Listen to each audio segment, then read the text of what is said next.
हुर्रियत के नेता सैयद अली शाह गिलानी उनके निधन के बाद पाकिस्तान ने राष्ट्रीय शोक घोषित किया है और पाकिस्तान कश्मीर में भी हुर्रियत के नेताओं को समर्थन देकर बम, बंदूक, पिस्तौल, गोलियां और हवाला का पैसा भेजकर कश्मीर को भी बर्बाद करने की साजिश पाकिस्तान ने की है।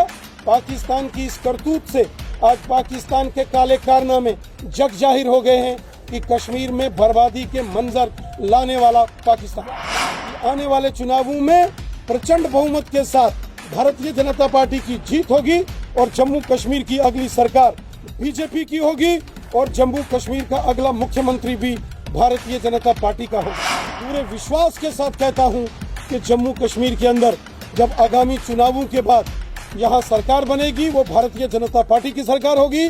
जम्मू कश्मीर का अगला मुख्यमंत्री भारतीय जनता पार्टी का होगा। और जिस तरीके से मोदी सरकार ने जम्मू कश्मीर की जनता की भलाई के काम किए हैं, आज गरीब, मजदूर, किसान, शहर के, गांव के व्यापारी, सरकारी मुलाजम, समाज के हर वर्ग के लिए मोदी साहब ने जो विकास के काम किए हैं, सरकार आखिर बनेगी किसकी? पूरे जम्मू कश्मीर के अंदर इस समय भारतीय जनता पार्टी के कार्यकर्ताओं का महासंपर्क अभियान चल रहा है।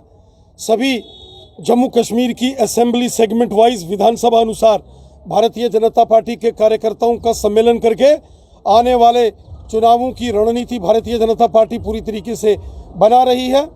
और जिस तरीके से मोदी सरकार ने जम्मू कश्मीर की जनता की भलाई के काम किए हैं, आज गरीब, मजदूर, किसान, शहर के, गांव के व्यापारी, सरकारी मुलाजम, समाज के हर वर्ग के लिए मोदी साहब ने जो विकास के काम किए हैं, वो हिंदू हैं, मुसलमान हैं, सिख हैं, ईसाई हैं, जम्मू के हैं या कश्मीर के हैं, सबका साथ, सबका विकास और सबका विश्वास, इस मूल भाव से मोदी सरकार ने जो काम किए हैं उसके दम पर मैं पूरे विश्वास के साथ कहता हूं कि जम्मू कश्मीर के अंदर जब आगामी चुनावों के बाद यहाँ सरकार बनेगी वो भारतीय जनता पार्टी की सरकार होगी। जम्मू कश्मीर का अगला मुख्यमंत्री भारतीय जनता पार्टी का होगा। पूरी ताकत के साथ हम ये चुनाव लड़ेंगे। हमने बीडीसी के चुनाव लड़े, हमने जिला परिषद के चुनाव जीते। आज जम्मू कश्मीर के अंदर सबसे बड़ी पार्टी डीडीसी और बीडीसी चुनावों में भारतीय जनता पार्टी उभर कर आई है। सबसे ज़्यादा पंच सरपंच भारतीय जनता पार्टी के हैं। और जिस प्रकार आज जनता का समर्थन भारतीय जनता पार्टी को मिल रहा है, उसके आधार पर मैं पूरे विश्वास के साथ कहता हूं कि आने वाले चुनावों में प्रचंड बहुमत के साथ भारतीय जनता पार्टी की जीत होगी और जम्मू कश्मीर की अगली सरकार बीजेपी की होगी और जम्मू कश्मीर का अगला मुख्यमंत्री भी भारतीय जनता पार्टी का होगा। सर, ये अंतिम सवाल रहेगा। सर, हुर्रियत नेता की मौत होती है, पाकिस्तान ने शोक व्यक्त किया है, लेकिन भारतीय जनता पार्टी की तरफ से शोक व्यक्त नहीं किया गया। क्या कहना चाहेंगे, क्या टिप्पणी रहेगी? देखिए, रामायण में वर्णन आता है कि जब भगवान श्री राम जी ने रावण को मार दिया था और श्री राम जी ने कहा था कि किसी की मृत्यु पर कोई जश्न, कोई बहुत ज्यादा जश्न नहीं मनाना चाहिए। मृत्यु जो है वो अटल है। कबीर दास जी ने भी कहा है कि दुश्मन मरे थे खुशी न करिए।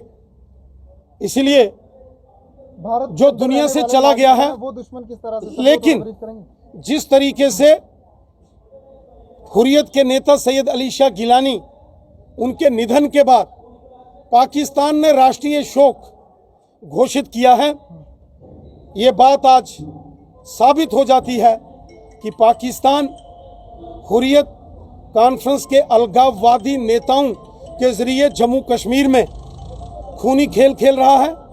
पाकिस्तान ने हमेशा बम, बंदूक, पिस्तौल, गोलियां भेजकर जम्मू कश्मीर को लहूलुहान किया है। पाकिस्तान ने हुर्रियत के लोगों के साथ मिलकर कश्मीरियों का कत्ल किया है। हुर्रियत के नेता हो या पाकिस्तान हो, ये इस्लाम के और जम्मू कश्मीर की जनता के सबसे बड़े दुश्मन रहे। इन्होंने तबाही के मंजर लाए। आज पाकिस्तान अफगानिस्तान के अंदर तालिबान को मजबूती देकर वहाँ के मुसलमानों का कत्ल कर रहा है और पाकिस्तान कश्मीर में भी हुर्रियत के नेताओं को समर्थन देकर बम, बंदूक, पिस्तौल, गोलियां और हवाला का पैसा भेजकर कश्मीर को भी बर्बाद करने की साजिश पाकिस्तान ने की है। पाकिस्तान की इस करतूत से आज पाकिस्तान के काले कारनामे जग जाहिर हो गए हैं कि कश्मीर में बर्बादी के मंजर लाने वाला पाकिस्तान